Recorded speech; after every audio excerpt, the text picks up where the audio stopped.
जैसे रथ है, एक भी पहिया टूट जाए तो सारथी और रथी दोनों गिर जाएंगे, ऐसे ही ये जीवन एक रथ है। अगर आपकी एक भी इंद्री पापाचरण में गई तो तुम्हारी बुद्धि, और तुम जीव रथी है, बुद्धि सारथी है, दोनों फंस जाएंगे। एक भी इंद्री, एक ही इंद्री तो दृष्टि की गई थी, नेत्रेंद्रिय अजामिल की।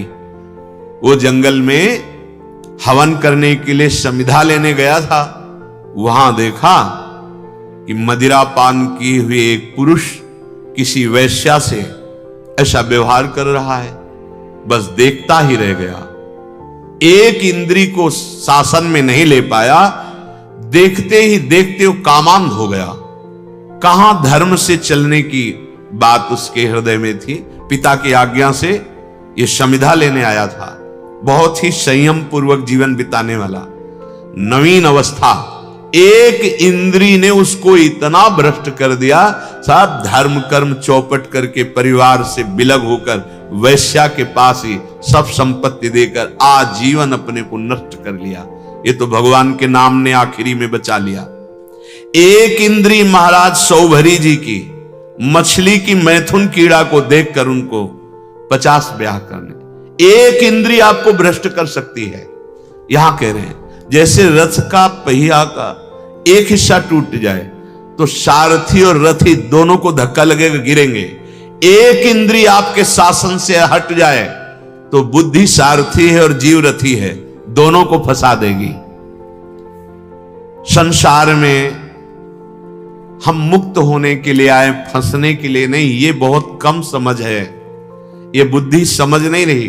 4 दिन का जीवन है, हम कुछ सत्कर्म कर लें, कुछ ऐसे अच्छे कार्य कर लें कि हमारे जीवन की उन्नति हो जाए, हमारा जीवन सत्य की तरफ चल पड़े। पर नहीं, ये समझ ही नहीं है कि सतमार्ग किसे कहते हैं, सुख किसे कहते हैं। श्री भगवान कहते हो इंद्रियारामः, जो कामना में है, ममता में है, आसक्ति पूर्वक भोग भोगता है, उचित भोग, धर्म पूर्वक भोग, जैसे पानी पीना, भोजन पाना, वस्त्र धारण, ये सब विषय के अंतर्गत आते हैं। धर्म पूर्वक विषय जो सेवन होता है उसमें वैराग्य प्रकट होता है। अधर्म पूर्वक जो विषय सेवन होता है उसमें राग पुष्ट होता है, आसक्ति पुष्ट होती है। जैसे गृहस्थ में केवल अपनी पत्नी से अनुराग रखने वाला, कुछ दिनों के बाद उसका राग मिटने लगेगा। यदि थोड़ा भी सत्संग आदि है तो उनका भोगों से राग मिटने, लेकिन जो व्यभिचारी है कभी उसका राग नहीं मिट सकता। हाँ, भगवान कृपा करे सत्संग का प्रभाव जागृत हो जाए तो वो भी सुधर सकता है, अन्यथा भोगों से राग नष्ट नहीं होने वाला। भगवान कह रहे जो इंद्रियारामः, केवल इंद्रियों से भोग कर सुखी होने वाले हैं, उनमें कामना बहुत होती है। वो शरीर में अपने और शरीर संबंधी में ममतावान होते हैं, भोगों में उनकी आसक्ति होती है, बार बार भोग भोगने की प्रबल इच्छा होती है। ऐसे मनुष्य पशु से भी नीच कहे गए हैं। कोई कह सकता है पशु से नीच क्यों यहां भगवान कह रहे हैं? उसे तिनते खर सूकर श्वान भले, जड़ता बस जे न कहां कछुए, जरि जाओ सु जानकी नाथ बिना, जो जिए जग में तुम्हारो बिन हुए।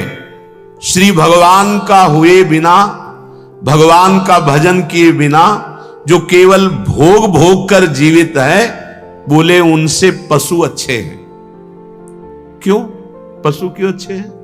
बोले पशु अपने पूर्व पाप का नाश करके ऊपर उठ रहे हैं और ये नवीन पाप करके दुर्गति को जा रहा है। जहां निर्मलता आनी चाहिए वहां मलिनता बढ़ रही है। ऐसे पुरुष इंद्रियाराम कहे जाते हैं और इनका दिमाग खराब हो जाता है। कैसा दिमाग? जिनका पोषण करना चाहिए उनका शोषण करने लगते हैं, जो पूज्य जन है उनका अपमान करने लगते हैं, जैसे माता पिता आदि, इनका अपमान करने लगते हैं, घर से निकाल देते हैं, या हिंसात्मक वृत्ति में उतर आते हैं, इनको पीटते हैं या दुख देते हैं, पूज्य जनों का अपमान और जिनका पोषण करना चाहिए उनका शोषण, इनके अंदर राक्षसी बुद्धि आ जाती है। ये सृष्टि चक्र में भयानक बाधा देने वाले हैं। जैसे गांव में एक आदमी दुष्ट स्वभाव का हो, पूरे गांव को कष्ट मिलता है।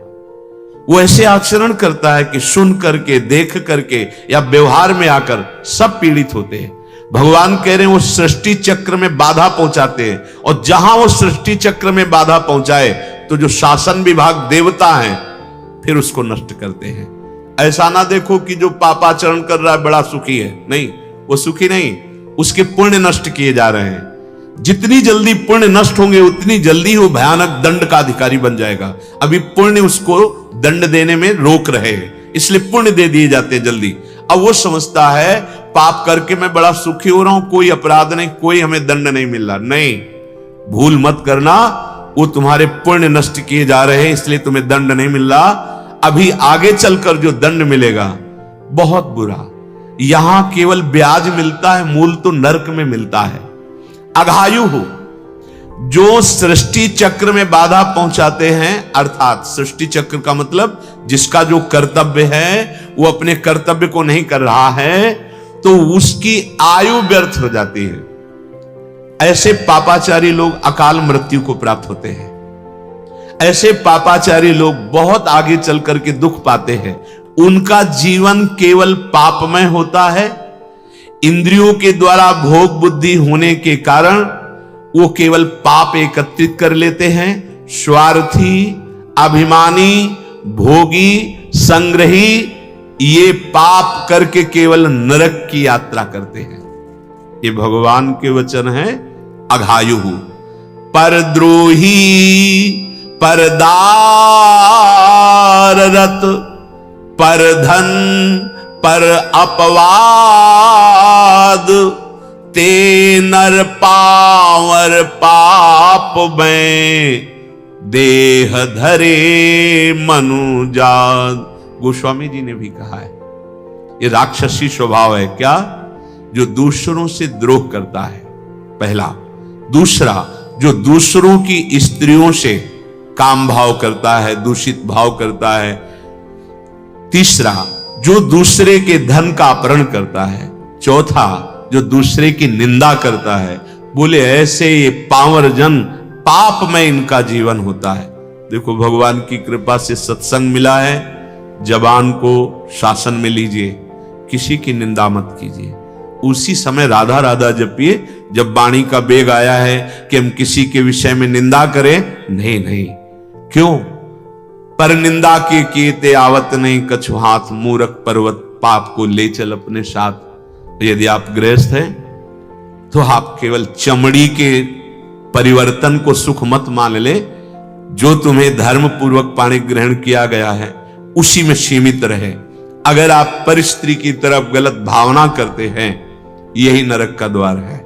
जैसे कहा गया है नरकस्य नारी, जो शास्त्रों में लिखा गया है कि यदि स्त्री को तुमने काम भाव से देखा तो सीधे नरक का आप आश्रय ले रहे हैं, आप सीधे नरक पहुंचेंगे। भगवान ने कहा है कामा क्रोधा तथा लोभा तस्मादेत त्रेम त्यजेत। काम, क्रोध, लोभ ये नरक पहुंचाने वाले हैं। किसी भी माता बहन को तुम्हारा अधिकार है ऐसा कि तुम दूषित भाव से देखो। तुम्हें दृष्टि मिली है, तुम पवित्र भाव से नहीं देख सकते, काम भाव से। बोले ये पापी जन जो इंद्रियारामी होते वो केवल इसी दृष्टि से देखते हैं, इनको दुर्गति प्राप्त होती है। स्त्री को मात्र भाव से देखने के लिए शास्त्र ने आगे जननी सब जाने पर नारी, केवल एक जहां पाणी ग्रहण किया वहीं आपका काम भाव होना चाहिए, अन्यत्र नहीं। और वैरागी के लिए चराचर जगत में अपने प्रभु विराजमान है, दूसरा कोई भाव नहीं। मोघम पार्थ सजीवती, ऐसे जिनको हमने मनुष्य शरीर दिया कि अपना कल्याण कर लेंगे और वो इंद्रिय भोगों में पाप करते चले जा रहे हैं, तो हे पार्थ, हे अर्जुन, वो जीवित व्यर्थ जीवन व्यतीत करने वाले मृत पुरुष हैं, मरा हुआ जीवन है। भगवान मानो उनकी निंदा कर रहे हैं, ताड़ना कर रहे हैं। ऐसे मनुष्य संसार में व्यर्थ जीवित हैं, अर्थात इनका ना रहना ही उत्तम है, जो केवल पापाचरण कर रहे हैं। यदि अपने कर्तव्य का पालन करके सृष्टि चक्र को बाधा ना पहुंचाई जाए तो भगवान की कृपा इतने से ही प्राप्त हो जाएगी, क्योंकि ये संपूर्ण सृष्टि श्री भगवान की है।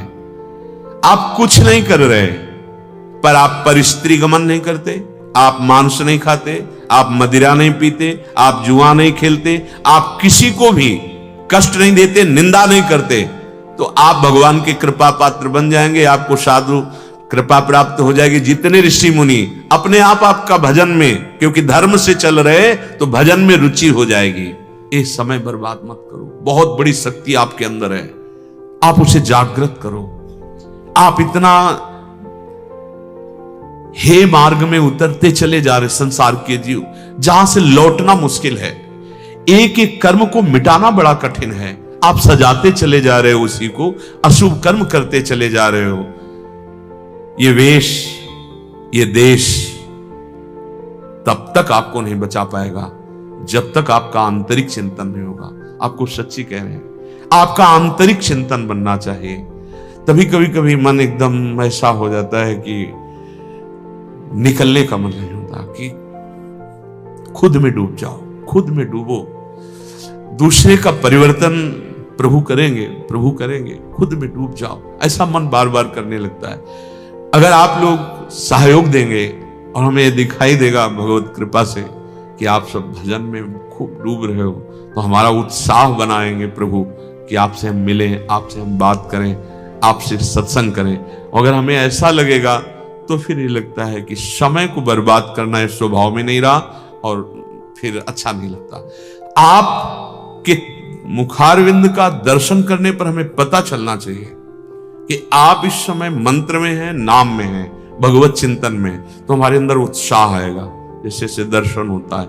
हाँ चलो, गृहस्थी में है, अगर वो अपने असत आचरण छोड़ते हैं, कुछ क्षण भी भजन करते हैं, तो हमारे हृदय की प्रसन्नता का हेतु बन जाए। लेकिन जो वैराग्य मार्ग में है, अब उनके लिए दूसरा कर्तव्य नहीं, एकमात्र आंतरिक भजन। इसलिए हमारा सहयोग कीजिए अपने कल्याण के लिए। आप जो सत्संग सुने उसे मनन करें, आचरण में उतारें, खाली ना रहें। बस खाली रहने पर फिर हमें असंतोष पैदा। एक भी साधक अगर खाली रहा और वो कमी लगी अंदर में, तो बर्दाश्त नहीं होता। जैसे बगीचे का माली का एक भी पौधा दीमक लग जाए तो उसे अच्छा नहीं लगता, उसे क्लेश होता है। ऐसे ही आप हमारी प्रियाजू के बगीचे के पौधे हैं। कोई भी पौधे में माया रूपी दीमक लगे और आपका चिंतन ठीक ना रहे, ये बर्दाश्त नहीं होगा। इसलिए सब चिंतन परायण, क्रिया धीमी कर दो। आप कोई कार्य कर रहे हो, आपको लग रहा है हमारे चिंतन में, तो आप उस क्रिया को धीमे धीमे कीजिए। पहले चिंतन को संभालिए, अभ्यास हो जाएगा तो यथावत होने लगेगी, पर चिंतन को संभालिए। अगर आपका चिंतन शून्य, बाहर भागवतिक क्रिया हो रही, तो वेग संसार के चिंतन में लगा देगा, वो आपको गिरा देगा। आज सत्संग हो रहा, कल हो सकता है ना हो। शरीर है, इसका क्या भरोसा, नाशवान शरीर। लेकिन जितना पकड़ करके स्थिति में आ गए तो हमें भरोसा हो जाएगा कि आप क्रॉस कर गए, आप काम विजयी हो जाएंगे, आप क्रोध विजयी हो जाएंगे, आप ईर्ष्या, द्वेष, माया का आकर्षण, इससे आप हारेंगे नहीं। तो हृदय में लगेगा ना, मेहनत भगवान ने जो करवाई वो पूर्ण हो गई। वर्तमान में जो भगवत चिंतन नहीं करता है, भविष्य में परिपक्व अवस्था को कभी प्राप्त नहीं हो सकता।